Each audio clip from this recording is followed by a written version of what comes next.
ಶ್ರೀಕೃಷ್ಣನ ಸ್ನೇಹಿತರನ್ನೇ ಕದ್ದ ಬ್ರಹ್ಮ. ಆದರೆ ಮುಂದೆ ನಡೆದದ್ದು ಅಚ್ಚರಿ. ಶ್ರೀಕೃಷ್ಣ ಅಘಾಸುರನ ಕೊಂದ. ಅಘಾಸುರ ಬಾಯಿ ತೆಗೆದು ಕೂತ್ಕೊಂಡಿರ್ತಾನೆ. ಭಗವಂತನ ಸ್ನೇಹಿತರೆಲ್ಲ ಅಘಾಸುರನ ಬಾಯಲ್ಲಿ ಹೋಗ್ತಾರೆ. ಕೊನೆಗೆ ಭಗವಂತ ಹೋಗಿ ತನ್ನ ಆಕಾರವನ್ನು ಹೆಚ್ಚಿಸಿ ಅಘಾಸುರನನ್ನ ವಧೆ ಮಾಡ್ತಾನೆ. ಇದನ್ನ ಬ್ರಹ್ಮನ ಪಾರ್ಷದರು ನೋಡಿ ಬ್ರಹ್ಮನಿಗೆ ಹೇಳ್ತಾರೆ, ನೀವು ನಂಬ್ತಿರಿಲ್ಲೋ ಗೊತ್ತಿಲ್ಲ, ಶ್ರೀಕೃಷ್ಣನೇ ಭಗವಂತ ವಿಷ್ಣು ಲೀಲೆ ಮಾಡ್ತಾ ಇದ್ದಾರೆ. ಬ್ರಹ್ಮ ತನ್ನ ಹಂಸ ಏರಿ ವೃಂದಾವನಕ್ಕೆ ಬರ್ತಾರೆ.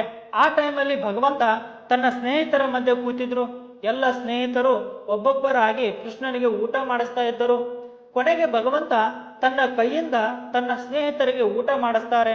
ಕೊನೆ ತುತ್ತು ಶ್ರೀಧಾಮಗೆ ತಿನ್ನಿಸ್ತಾರೆ. ಅದರಲ್ಲಿ ಉಳಿದಿರೋ ಅರ್ಧನ ತಾನು ತಿಂತಾನೆ.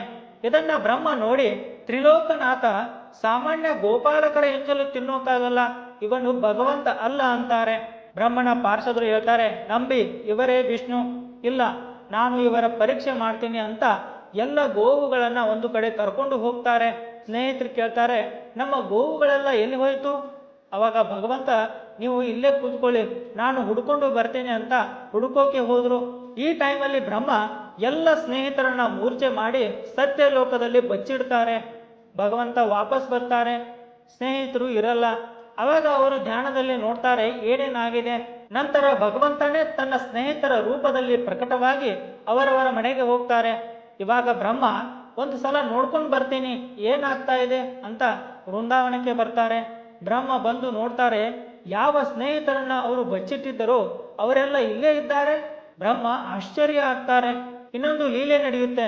ಅನಂತ ಬ್ರಹ್ಮಾಂಡದ ಬ್ರಹ್ಮರು ಶ್ರೀಕೃಷ್ಣನ ಹತ್ರ ಬರ್ತಾರೆ. ಅದೇ ಟೈಮಲ್ಲಿ ನಮ್ಮ ಭೂಲೋಕದ ಬ್ರಹ್ಮನು ಹೋಗ್ತಾರೆ. ಹೋಗಿ ನೋಡ್ತಾರೆ, ನಾನೇ ಬ್ರಹ್ಮ, ಇವರೆಲ್ಲ ಎಲ್ಲಿಂದ ಬಂದ್ರು? ಅಲ್ಲಿ 100,000 ಅನೇಕ ಮುಖದ ಬ್ರಹ್ಮ ಇದ್ದರು. ನಂತರ ಭಗವಂತ ವಿರಾಟ ರೂಪ ತೋರಿಸ್ತಾರೆ. ಭಗವಂತ ಕೇಳ್ತಾನೆ, ನಿಮಗೆ ಸಂಶಯ ಯಾಕೆ ಬಂತು?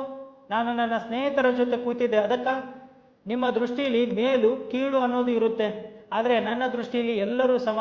ಇದು ಒಂದು ಬ್ರಹ್ಮಾಂಡ, ಇದರ ಮೇಲೂ ಅನಂತ ಬ್ರಹ್ಮಾಂಡಗಳಿವೆ. ಅಲ್ಲಿ ನಿಮಗಿಂತ ಶಕ್ತಿಶಾಲಿ ಬ್ರಹ್ಮ ಇದ್ದಾರೆ. ರಾಧೆ ರಾಧೆ.